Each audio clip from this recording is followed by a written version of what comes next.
কালকে একটা ঘটনা অনলাইনে ভাইরাল হয়েছে, যেটা হচ্ছে একটা বাচ্চা নিয়ে। সাভার থানার সাবেক ছাত্রদলের সাধারণ সম্পাদক মাহবুব সামিরের বিরুদ্ধে উদ্দেশ্যপ্রণোদিতভাবে অপপ্রচার, মিথ্যা তথ্য ও ষড়যন্ত্রের প্রতিবাদে সংবাদ সম্মেলন অনুষ্ঠিত হয়েছে। শনিবার বিকেলে সাভারের দেওগাঁও এলাকায় নিজ কার্যালয়ে এ সংবাদ সম্মেলন করেন তিনি। আদৌ পর্যন্ত চিন্তাম না, জানি না কি হয়েছে না। এ সময় তিনি বলেন, তিনি মাদকের বিরুদ্ধে কথা বলায় একটি পক্ষ তাকে ষড়যন্ত্রমূলকভাবে মিথ্যা মামলা দিয়ে ফাঁসাচ্ছে এবং তিনি আতঙ্কে আছেন। এ সময় 15 বছরের এক কিশোরকে মারধরের ঘটনার বিষয়ে তিনি জানেন না বলে জানান। অন্যায় না করেও তিনি মিথ্যা হয়রানির শিকার হচ্ছেন এবং ছাত্রদল কেন্দ্রীয় কমিটি মানুষের কথা শুনে তাকে অব্যাহতি দিয়েছে বলেও উল্লেখ করেন তিনি। সরাসরি দল থেকে অব্যাহতি দিয়েছে। তো আমি চাই, উল্লেখ্য যে সাভারে এক 15 বছরের কিশোরকে মারধরের ঘটনাকে কেন্দ্র করে গতকাল সাভার থানা ছাত্রদলের সাধারণ সম্পাদক মাহবুব সামিরকে অব্যাহতি প্রদান করা হয়। আমি মাহবুব সামির, সাভার থানা ছাত্রদলের সাবেক সাধারণ সম্পাদক। কিছুদিন আগে আমাদের কমিটিটা হয়েছিল, তো কালকে আমাকে এই কমিটি থেকে অব্যাহতি দেওয়া হয়েছে। আসলে আপনারা জানেন যে কালকে একটা ঘটনা অনলাইনে ভাইরাল হয়েছে, যেটা হচ্ছে একটা বাচ্চা নিয়ে কাহিনী। আসলে এই বাচ্চাকে আমি আদৌ পর্যন্ত চিনতাম না, জানি না কি হয়েছে না হয়েছে তাও জানতাম না।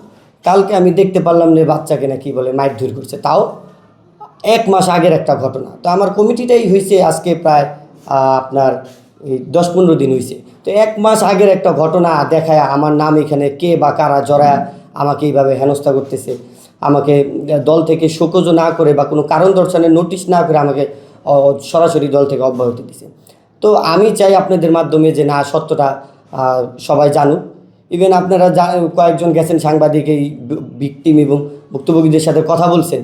তো তারা যেখানে নিজেরাই ভিকটিম এবং ভুক্তভোগীরা নিজেরাই আমাকে জড়াইতেছে না, আমি এটার সাথে ইনভলভ না, এটা বলার পরও একটা মহল আমাকে ঈর্ষান্বিত হয়ে এই ঘটনার সাথে জড়াইতেছে। কিন্তু কেন জড়াইতেছে না জড়াইতেছে আমি জানি না। আপনারা জানেন যে আমি মাদকের বিরুদ্ধে কথা বলতেছি। আবার এই সাভারের যে বর্তমানে শীর্ষ মাদক ব্যবসায়ী ছিল শামীম, সেই শামীমকে আমি ধরায় দেওয়ার জন্য পুলিশকেও সাংবাদিকদের অনেকভাবে হেল্প করছি, কারণ আমার এলাকাতে আমি কোনো মাদক ব্যবসায়ীদের রাখবো না। তো এই শামীম আমাকে আরও প্রায় 1 মাস আগে আমাকে থ্রেট করেছে, মানে সে এই সাংবাদিকদের ঘটনার পরেই যে আমাকে যে কোনোভাবেই হোক আমাকে সে অ্যারেস্ট করাবে এবং আমার নামে 2-1টা মামলা দিবে, যার পরিপ্রেক্ষিতে আমি সাভার থানায় একটা জিটিও করেছিলাম। যেই জিটিটা করার পরও আপনি দেখেন, এই যে সেই জিটি আমি আপনাদেরকে দেখাই যে এক মাদক ব্যবসায়ী সিন্ডিকেটটা কত বড়। এই যে সেই জিটি আমি অলরেডি 1 মাস আগে এই জিটিটা করছি তার বিরুদ্ধে। এখন সে জেলখানায় থেকেও পর্যন্ত তার এই অপকর্ম চালায় যেতেছে। তো সে এই আসলে আপনারা জানেন যে মানে গরিব মানুষদের হোক আর যেভাবেই হোক, অসহায় মানুষদের একটা মহল তাদেরকে যেভাবেই হোক তাদের মাথা নষ্ট করে হলেও একটাভাবে কিছু টাকা পয়সাও যদি দেয়, তারা করে কি ওদের সাথে যদি সিন্ডিকেট থাকে তারা আরেকজনকে জড়ায় দেয়। এটা নেটওয়ার্কটা খুব বড়।